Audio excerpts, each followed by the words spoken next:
रहीम। अस्सलामुअलैकुम शामीन व नाज़रीन, मैं हूं आबिद कमालवी और आप मुलाहिज़ा फरमा रहे हैं आपका टीवी। आज हम बात करेंगे इसराइल अमेरिका ईरान जंग बंदी के बारे में कि इसमें इस्लामी मुल्क, पहली दुनिया की इस्लामी एटमी ताकत पाकिस्तान का गैर मामूली किरदार है। पाकिस्तान ने ये किरदार अदा करके दुनिया को बड़ी तबाही से बचा लिया। बचाने वाली जात तो अल्लाह की है, लेकिन इसमें अल्लाह ताला ने इस दुनिया को असबाब की दुनिया बनाया है। जब तक आप असबाब को बरूए कार नहीं लाएंगे तो नताइज जो है ना वो हौसला अफजा नहीं होंगे। असबाब ही को बरूए कार लाया गया था जंगे बदर में, और जितने भी गज़वात हुए हैं और बड़े बड़े, और इसके बाद जो कुफ्र और इस्लाम के माबैन जो जितनी भी मतलब जंगें हुई हैं, उसमें असबाब को जो है वो लाया। फिर नुसरत जो है वो अल्लाह के हाथ में है। लेकिन अल्लाह ने ये कह दिया है कि जो मेरे रास्ते में बड़े खुलूस के साथ और दिल के साथ और जोश और जज्बे के साथ, इखलास और यकीन के साथ निकलते हैं, तो मैं उन्हें फतेह मुबीन से सरफराज करता हूँ। यहाँ नीयतें दुरुस्त थी, यहाँ मतलब मकासद जो थे वो क़याम अमन था। और मैंने अपने एक साबका प्रोग्राम में भी ये कहा था कि जब भी होंगी अमन की बातें पाकिस्तान से होंगी। दुनिया वालों, हमने इसको इस अंदाज में ढाला है। तो हम पाकिस्तान की जो सियासी क़यादत है, पाकिस्तान की जो अस्करी क़यादत है, पाकिस्तान की जो समाजी क़यादत है, पाकिस्तान की जो मीडिया की जो क़यादत है, वो सभी ये चाहते हैं कि दुनिया में अमन रहे। क्योंकि अगर खुदा न खास्ता कोई ऐसा मामला हो जाता जैसा कि ईरान पे एक बड़े हमले की जो है वो सामने आई थी बात, तो फिर पाकिस्तान के अंदर भी हालात जो है वो कुछ बेहतर नहीं होने थे। तो इसमें इसके क्या असरात होंगे खित्ते पे, किन किन लोगों को, किन किन मुल्कों को इसकी तकलीफ हुई है कि पाकिस्तान ने वो किरदार अदा कर दिया जो कि तवक्को भी नहीं थी दुनिया को, कि जैसे हालात में वो ईरान इसराइल जंग जो है ना वो चल रही थी। तो इसमें आज हमारे साथ शरीक गुफ्तगू हैं जनाब नदीम कुरैशी साहब। कुरैशी साहब, वो मैंने कुछ तमहीद तो बांधी है, तो अब ये आप बताएंगे कि अब हालात अब कैसे आगे चलेंगे। 2 हफ्ते की जंग बंदी है, तो इसमें क्या ये सस्टेन करेगी, मुस्तकिल बुनियादों पे ये अमन जो है वो दुनिया में कायम हो जाएगा? सर देखिए, बात यह है कि भी जंग जो है वो उससे पनाह मांग ली गई है जी। जंग ना कोई हारता है ना कोई जीता है। इसमें नुकसान जो है वो आवाम का होता है, ठीक है ना, इसमें इंसानियत हारती है, ठीक है ना। अब पाकिस्तान का इसमें किरदार जो है रहा है बड़ा मिसाली रहा है, और मैं ये समझता हूँ कि पाकिस्तान के इस किरदार को जो है सुनहरी हरूफों में लिखा जाएगा।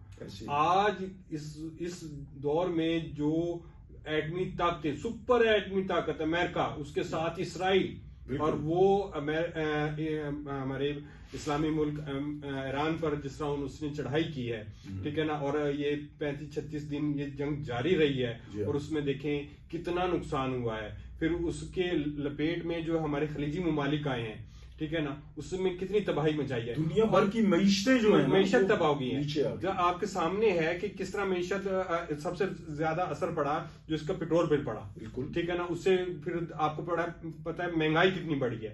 महंगाई के साथ फिर आम आदमी कितना मुतासिर। अच्छा, वो भी है ना जो बात करें कि अब दुनिया ग्लोबल विलेज बन गया, एक दूसरे से जुड़े हुए ना सर, एक दूसरे से जुड़े हैं। हमारी मईशत क्या, हमारा एक किस्म से अब तो हमारी सकाफतें एक दूसरे से मिलने लग गई हैं, ठीक है ना। लेकिन पाकिस्तान का जो अमन का किरदार रहा है, पाकिस्तान ने ना सिर्फ सियासी सूरत हाल पर नजर रखी, पूरे दुनिया के खित्ते के पर जो असरात थे उस पर नजर रखी, और जो मिसाली किरदार अदा किया है उसको फरामोश नहीं किया जा सकता।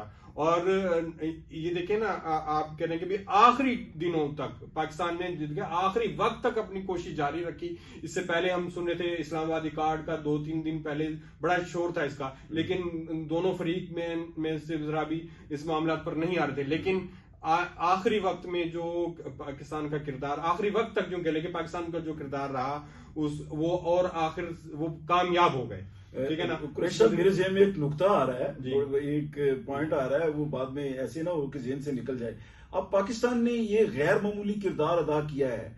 अब दुनिया की बड़ी और छोटी ताकतों को ये चाहिए कि वो मसला कश्मीर को हल कराने में पाकिस्तान को सपोर्ट करें। जी जी, ये उनका फर्ज बनता है, ये उन पर फर्ज ऐन हो गया। आज पाकिस्तान ने जाहिर कर दिया, वाजे कर दिया पूरी दुनिया के, पाकिस्तान एक पुरअमन मुल्क है, ना सिर्फ खुद पुरअमन मुल्क है, वो पूरी दुनिया में अमन का खा है, पूरी दुनिया में अमन का। और ये ना सिर्फ ये हमारी तालीमात का असर है। देखिए ना, गैर मशरूत तौर पर पाकिस्तान ने ये किरदार अदा किया। हालांकि हम ये शर्त रख सकते थे, हमारी क्यादत कि जी हमारा कश्मीर हमें लेके दें, हम ये किरदार अदा कर रहे हैं ये करने के लिए। लेकिन अब ये इनको जो दुनिया की बरादरियां हैं, जो आलमी बरादरियां हैं, जो अदारे हैं क़याम अमन के लिए, उनको ये चाहिए कि मसला कश्मीर को टॉप प्रायोरिटी पे रखें और इसको जो है ना हल कराने में पाकिस्तान की, चूंकि कश्मीरी मुसलमान एक तकरीबन सदी हो गई है, वो हनूद के जो जुल्म तशद्दुद है वहां पे बर्दाश्त कर रहे हैं, वो जंजीरों में जकड़े हुए हैं।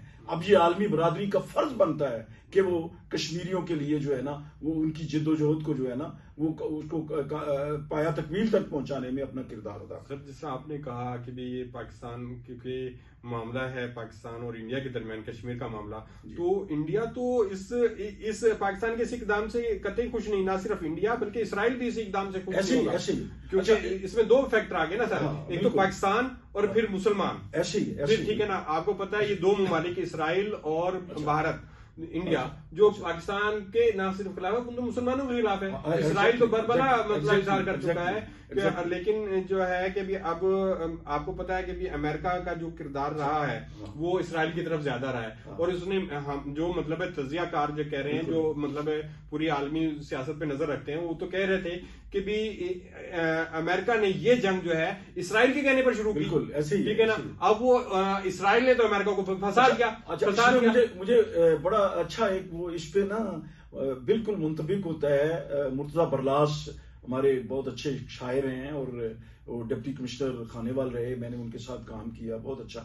उनका एक बहुत अच्छा शेर है इस हवाले से कि ये जो ताकतें हैं ना, तागूती ताकतें, जब इस्लाम के खिलाफ होती हैं तो इकट्ठी हो जाती हैं, हालांकि आपस में इनके बहुत इख्तलाफात हैं। तो उनका बहुत अच्छा शेर है, मैं अपने सामीन और नाज़रीन की नजर करता हूं कि है यूं तो मेरे रकीबों में इख्तलाफ बहुत है, यूं तो मेरे रकीबों में इख्तलाफ बहुत, मेरे खिलाफ मगर इत्तेहाद कितना है। ये जालिम यानी हमारे खिलाफ अभी भी खुदा ना खास्ता पाकिस्तान में कांटा भी चुभे तो ये मुत्तहिद हो जाएंगे। पाकिस्तान को कोई मसला पेश आए ये मुत्तहिद हो जाएंगे। पाकिस्तान कोई मतलब अपनी मईशत की और अपनी उसको ऊपर ले जाने की कोई बात करता है, जमहूरियत की या कोई इस्तेकाम की, तो ये इकट्ठे हो जाएंगे। तो इसलिए जो है ना, अब कम से कम ये सोच लेना चाहिए, ये अब दुनिया पे ये हकीकत खुल गई है कि पाकिस्तान क्या चाहता है, पाकिस्तान की क़यादत क्या चाहती है। सर, आप ये कहना कि भी जो अमेरिका जो के कहते हैं कि भी ये हम देखा जाए कि ये जो है अमेरिका की शिकस्त के बराबर है, ठीक है ना। मतलब जो उसके मकासद जो अपने मकासद में फेल हो गया वो रह गया ना सर। लेकिन ये जो हम कहेंगे कि भी अमेरिका अपना ईरान की जीत है, ठीक है ना। उसने मतलब है ना सिर्फ बहादुरी से मुकाबला किया और अमन के लिए भी कोशिश की, बसे पर्दा अमन की भी कोशिश की, और अपनी शराइत पर उसने अमन की कोशिश की और अपनी शराइत पर इसको जो है वो तय किया। शामीन और नाज़रीन, हमारे ब्रदर इस्लामी मुल्क ईरान ने हथियार नहीं डाले, वहां के लोगों का, वहां की क़यादत का मोरल बहुत अप है और वो हर किस्म का जो है ना वो मुकाबला करने के लिए वो तैयार हैं। लेकिन अमन जो है ना वो पूरी दुनिया के लिए एक, मैं कहता हूं, अमन जो है वो उसकी मईशत के लिए और दुनिया में सुकून से रहने के लिए जो है वो बहुत जरूरी है। और पाकिस्तान आइंदा भी अमन के लिए अपनी इसी तरह की कोशिशें जारी रखेगा। आप जी मैं कह रहा था सर, इस अमेरिका ईरान की जंग ने एक बात और साबित कर दी है सर जी। हमारे अंदर जो मसल की इख्तिलाफात पाए जाते थे ना, वो खत्म हुए हैं। जी जी। आप देखेंगे आम आदमी भी जो मतलब है इस चीज को समझता था, उसने तमाम मसल की इख्तिलाफात को बाला ताक रख कर ऐलान किया हमारे। जब मुझे आम आदमी अल्लामा इकबाल का मिसरा याद आ गया, देखिए वो कितने 100 साल पहले, 150 साल पहले वो बात कही, ए गिरफ्तारे अबू बकरो अली होशियार बाश। तो होशियार बाश होने की जरूरत है। इन मसले की सियासी और दूसरे इख्तिलाफात को एक तरफ रख के अमन के लिए सोचना है। और आखिर में फिर मैं यही कहूंगा कि जब भी होंगी अमन की बातें पाकिस्तान से होंगी, दुनिया वालों हमने इसको इस अंदाज में ढाला है, अपने इर्द गिर्द का और प्यारे वतन पाकिस्तान का बहुत ख्याल कीजिए। पाकिस्तान को अपनी दुआओं में हमेशा याद रखें। बहुत शुक्रिया।